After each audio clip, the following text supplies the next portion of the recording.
Ada satu pertanyaan bagus banget. Aku mau ajak kalian untuk menjawab pertanyaan ini sebelum aku jawab. Kalau cash yang sudah dikumpulin terus kemudian dipakai untuk investasi, kan katanya harus selalu ada cash. Pertanyaannya, cashnya jadi habis dong, kan kepake. Oh ya juga ya. Terus jadi gimana solusinya? Solusinya gimana? Solusinya gimana? Solusinya adalah Miss bisa tahu konstruksi akan breakout itu dari mana? Just ngeliatin chart doang. Ilmu kita di Super Trader Workshop yang dipakai di M-Trade itu, kita gak pakai berita. Berita itu bisa nipu. Jangan dihabiskan loh. Kalau lagi kesempatan, waktunya lamsam, bisa habis juga cashnya buat investasi. Ini jawabannya ada yang kerja lagi. Bener. 1. 2. Ada trading bareng di M-Trade sering. 2. Apa? Bangun cash yang berasal dari passive income lain. Hampir bener. Karena dia pakai kata lain. Pinjol, kagak. Saya kasih tahu. Kalau kamu ngumpulin cashmu dipakai buat lamsam, habis cashnya. Yang kamu lakukan adalah 1. Kerja lagi, betul, dapat duit lagi. Tapi yang kedua, masa iya investasimu gak menghasilkan cuan? Masa iya investasimu gak ada dividennya? Masa iya tradingnya kamu gak ada cuannya? Nah, kalau kamu trading ada cuannya, yaitu cuannya ditarik. Buat apa? Kumpulin jadi cash lagi gitu loh. Jadi piramidamu akan begini, bukan begini. Kalau piramidamu begini, kebanyakan tradingnya di atas. Aku kasih tahu aja, aku to be perfectly honest, trading itu lebih banyak resikonya. Jadi kalau kamu dapat cuan dari tradingan, jangan digulung di sini semua. Sebagian tuh ditaruh di bawah, diputar ke bawah. Jadi apa? Jadi cashnya disimpan di mana? Di SBN boleh, parkir di SBN boleh. Loh, ya, bisa parkir di SBN. Dapat apa? Dapat return tetap. Bisa parkir di mana? Deposito. Nanti kalau ada kesempatan masuk di sini di investing. Kenapa nggak all in di sini? Tak kasih tahu resikonya tinggi. Kira-kira gitu. Ini adalah ilmu money management yang tingkat tinggi. Sederhana tapi tingkat tinggi. Kenapa? Karena hal ini fondasional. Kalau dilanggar gede di atas bisa jatuh. Ellen tahu dari mana? Dari pengalaman. Berarti kalau misalkan aku mau all in-nya di mana? All in itu bukan untuk satu portfolio semuanya satu saham. Tapi kalau kamu mau bermodal lebih gede, pastinya kamu di piramida bawah dulu. Paham ya? Bocuan Miss SBM bunganya kecil. Loh, ingat nih. Tujuannya apa? Yang di sini, ini kan piramida bawah. Pertanyaan tuh aku jawab dulu, jangan keluar dulu. Bocuan SBN modalnya kecil, piramida bawah ini untuk apa? Markir duit. Ini investing, ini trading. Tujuannya apa? Markir duit tuh supaya kamu punya cash lagi. Tujuannya bukan buat cuan. Kalau tujuannya buat cuan, paling tinggi cuannya trading loh. Tak kasih tahu, bukan investing, paling tinggi cuan trading. Tapi resiko paling tinggi di atas. Ini adalah risk management. Gitu loh.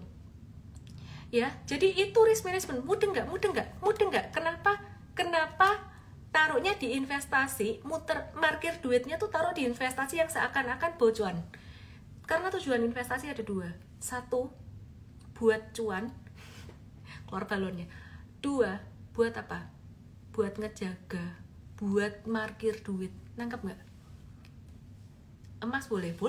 Jadi kalau ada yang bilang, gak investasi emas, cari manggar gak investasi emas, LKH gak investasi emas, tak tanyai LKH ada gak duit ditaruh di SBN mungkin atau di obligasi? Aku yakin banget ada. Aku yakin banget taruhan ada. Tujuannya bukan buat cuannya, tapi tujuannya buat markir duitnya. Mudeng ya? Jadi semakin ke belakang semakin kaya. Sombong nih guys. Semakin kaya, aku semakin mempelajari ilmu muter duit itu, semakin realistis. Kalau dulu masih duitnya nggak banyak, mikirnya kayak harus mau bertumbuh terus. Kalau duitnya makin banyak, ya mau bertumbuh, tapi bertumbuhnya dengan menjaga risiko. Oke? masih ngantuk tapi otak mikir terus, sampai tidur juga otak mikir terus, makanya butuh coach Rio. Kalau dividen di tradingin lagi salah dong? Enggak salah juga, selama piramidanya tuh masih gini ya. Jadi kalau kamu punya dividen, dividennya ditarik lagi, dimasukin ke saham lagi, atau masukin ke obligasi lagi, itu kamu gak bayar pajak loh, digratisin pajak dividen itu ya. Oke, thank you Jumailan, thank you Mukhlasin. Yang di bawah presentasinya berapa? Gak ada presentase sebenarnya, itu berdasarkan ini juga kok, berdasarkan kamu punya risk profile. Aku kalau ini ngobrol-ngobrol dikit ya, udah kelar ngomong sahamnya. Kamu mau keluar boleh, kamu mau dengerin gak apa-apa.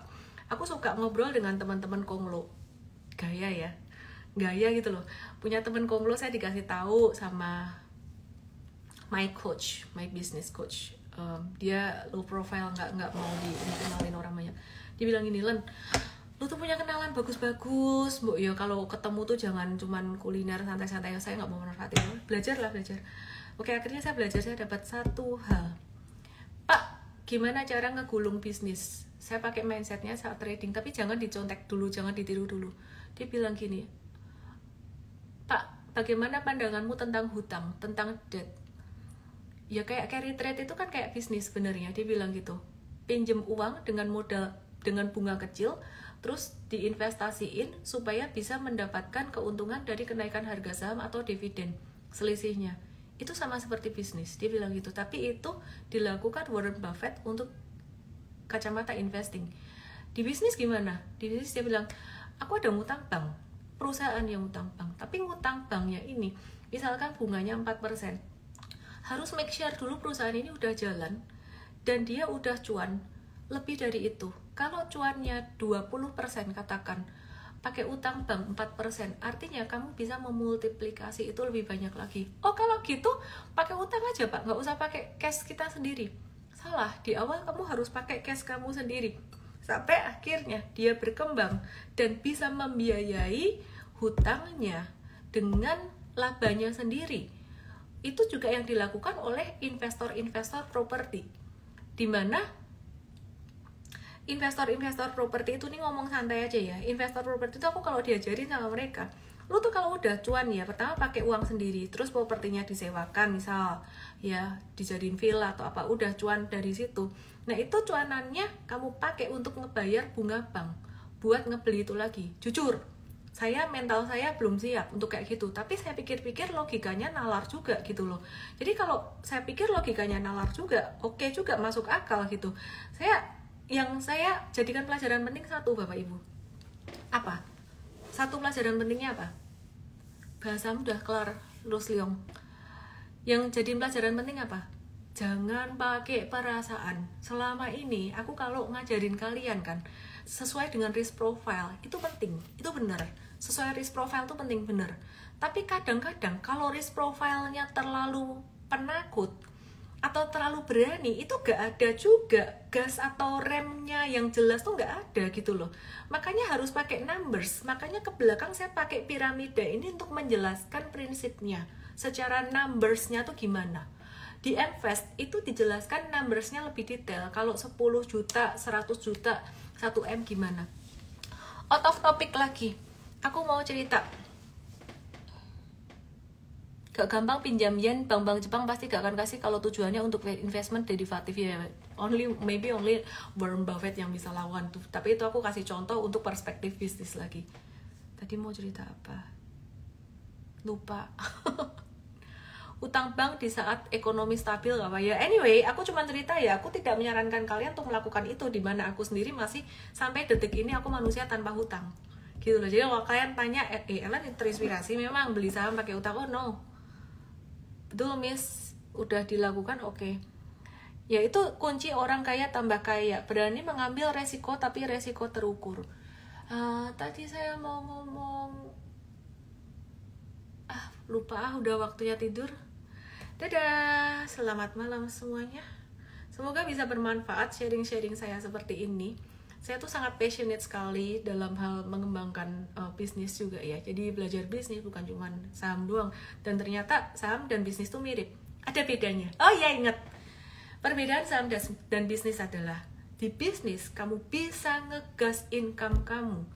dengan cara inovasi, nambahin produk, nambahin marketing, nambahin advertising, nambahin apa aja untuk menambah revenue kamu, untuk menambah sales kamu.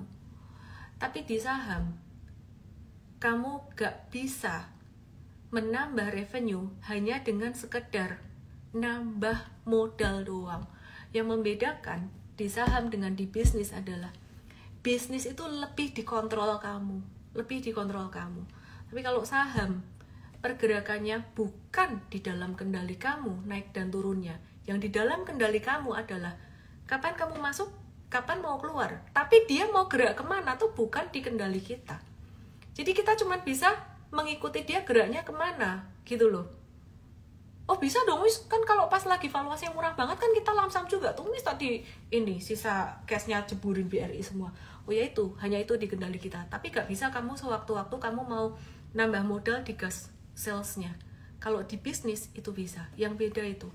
Oke ya.